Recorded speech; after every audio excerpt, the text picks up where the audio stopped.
Maithri movie makers தயாரிப்பில் AGS entertainment வழங்கும் அல்லு அர்ஜுன் நடிக்கும் புஷ்பா 2 டிசம்பர் 5 முதல் திரையரங்குகளில். மருந்தில்லா மருத்துவம், அறுவை சிகிச்சையின்றி குணப்படுத்தும் நிராஸ் பாத அழுத்த சிகிச்சை.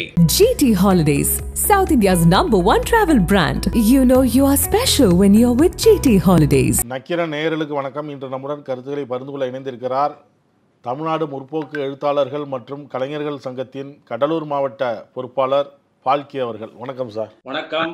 நக்கீரன் ஆசிரியர் குழு மற்றும் வாசகர்களுக்கு பால்கியின் அன்பு வணக்கங்கள். மகாராஷ்டிரா தேர்தல் குறித்து பல்வேறு நேர்காணல் நம்ம பண்ணியிருக்கிறோம். அங்கே தேர்தல் நடக்கிறதுக்கு முன்னாடி அங்கே எப்படி கள நிலவரம் இருக்குது, ஒவ்வொரு கட்சியும் எப்படி களத்தை சந்திக்கிறாங்க, தேர்தல் முடிவுக்கு அப்புறம் பேசணும் எப்படி பாஜக வெற்றி பெற்றது, எதிர்கட்சிகள் சொல்கிற குற்றச்சாட்டு, எதிர்கட்சிகள் ஆதாரத்துடன் இதை சொல்லுதா இல்லை உண்மையுமே கள நிலவரம் அங்கே என்ன, எப்படி பாஜக வெற்றி பெற்றது உள்ளிட்ட பல்வேறு விஷயங்கள்லாம் நம்ம பேசுவோம். இப்போ முதல்வர் தேர்வு குறித்தும் நம்ம பேசியிருக்கிறோம். இன்னைக்கு தேவேந்திர பட்னாவிஸ் முதலமைச்சராக பதவியேற்றிருக்கிறார். ஷிண்டே, அஜித் பவார் இவங்கெல்லாம் துணை முதலமைச்சராக பதவியேற்றிருக்கிறார். தேவேந்திர பட்னாவிஸ் சொல்லும்பொழுது என்ன சொல்கிறாருன்னா, நாங்கள் முதல்வர் துணை முதல்வர் இப்படிலாம் இருக்கலாம், ஆனால் நாங்கள் ஒவ்வொரு விஷயத்தையும் நாங்கள் கூட்டு முயற்சியோட சேர்ந்து பேசி முடிவெடுத்து தான் அந்த ஆட்சியை கொண்டு போவோம் கடந்த காலங்கள் போல அப்படின்னு சொல்கிறார்.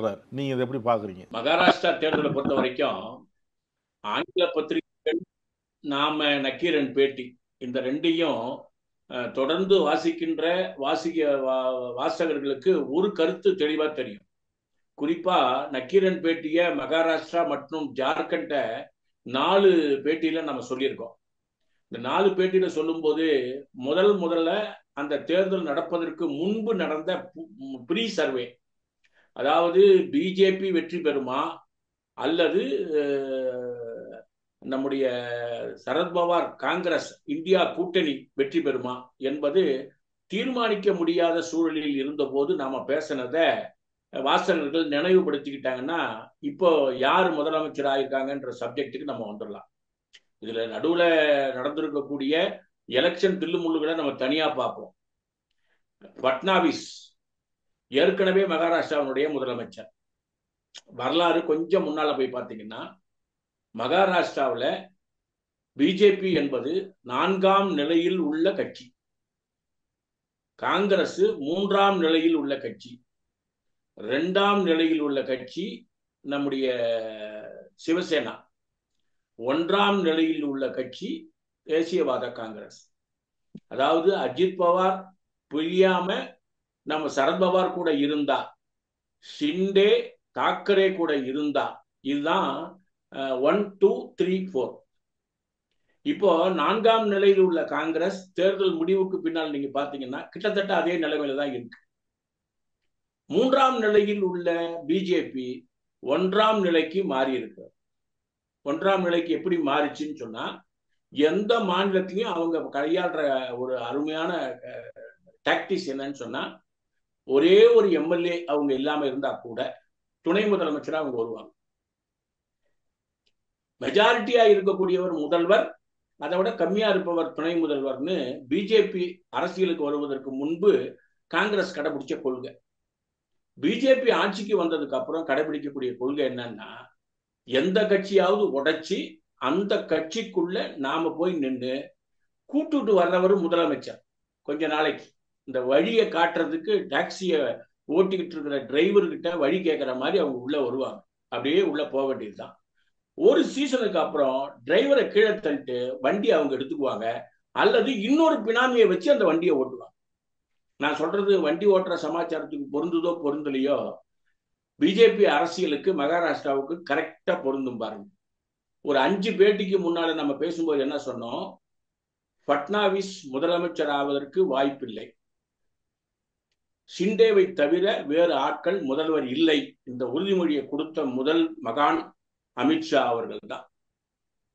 பேச்சுவார்த்தை நடக்கும் போதே அவங்களுடைய பேச்சுவார்த்தையினுடைய சூட்சமே என்னன்னா, யாரு ஜெயிக்கிறோன்னு இல்லை, 3 பேரும் சேர்ந்த பிஜேபி கூட்டணியில முதலமைச்சர் யார் என்று அவங்க கூட்டணி பேச்சுவார்த்தை நடத்தியது.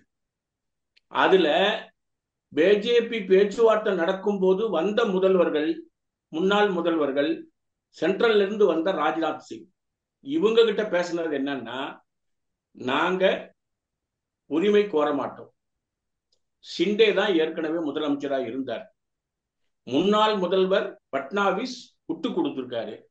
நாங்க பட்னாவிஸ பிஜேபியினுடைய நல்ல பொசிஷனுக்கு கொண்டு போயிடுவோம், நாம எலெக்ஷனை சந்திப்போம்.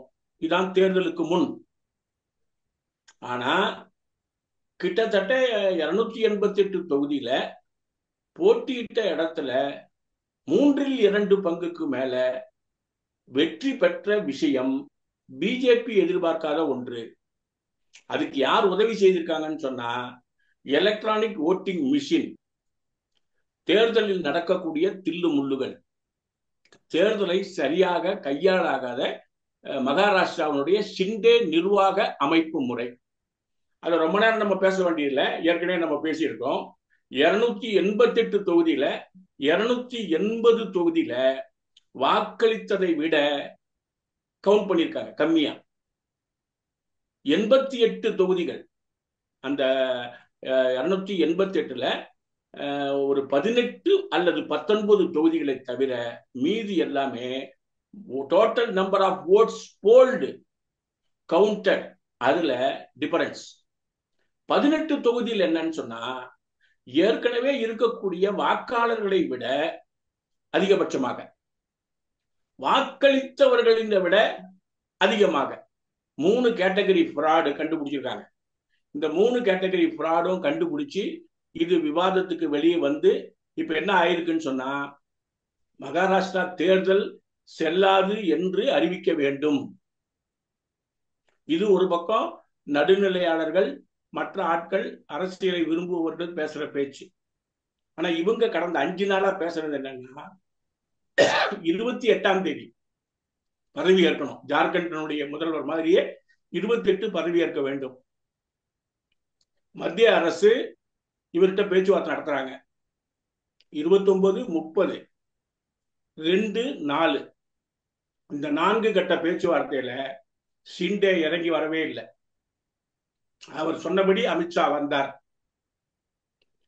ராஜ்நாத் சிங்கை ஏற்றுக்கொள்ள மாட்டேன், வேறு யார் வந்தாலும் பேச மாட்டேன், எங்கள் எம்எல்ஏக்கள் நீங்க கூப்பிடுற இடத்துக்கு வரமாட்டாங்க, இதெல்லாம் கரெக்டா பேசி ஏற்பாடு பண்ணி அமித்ஷா வந்து இந்த பிரச்சனை முடிவுக்கு வந்தது. அது எப்படி முடிவுக்கு வந்திருக்குன்னா, ஏற்கனவே ஷிண்டே அமைச்சரவையில போர்ட்போலியோ தாராவினுடைய தொகுதி உட்பட பட்னாவிஸ் கையில இல்ல, இப்போ ஷிண்டே கையில கொடுப்பதாக முடிவு. முக்கியமான ஃபெர்டிலைசர் மற்றும் விவசாயிகளை தீர்மானிக்கிற அந்த பகுதி ஏற்கனவே பட்னாவிஸினுடைய நண்பருக்கு கொடுப்பதாக இருந்தது. அதை மாற்றி இவர்களுக்கு கொடுத்திருக்கிறாங்க. உள்துறை அமைச்சகம் இவரு. 4வதா அஜித் பவார் டம்மியாகி வெளியில போயிடக்கூடாது. ஆகவே இந்த தேசிய முற்போக்கு கூட்டணி தான் வந்து எந்த முடிவா இருந்தாலும் உட்கார்ந்து பேசி எடுப்போம்னு சொன்னாங்கல்ல, அது மாதிரி 2 துணை முதலமைச்சர்களும் ஒரு முதலமைச்சரும் சேர்ந்துதான் கொள்கை ரீதியான முடிவை எடுப்போம் என்று சொல்லி இருக்கிறாங்க. இதுல பட்னாவிஸ் டம்மியா தான் வந்து உட்கார்றார்.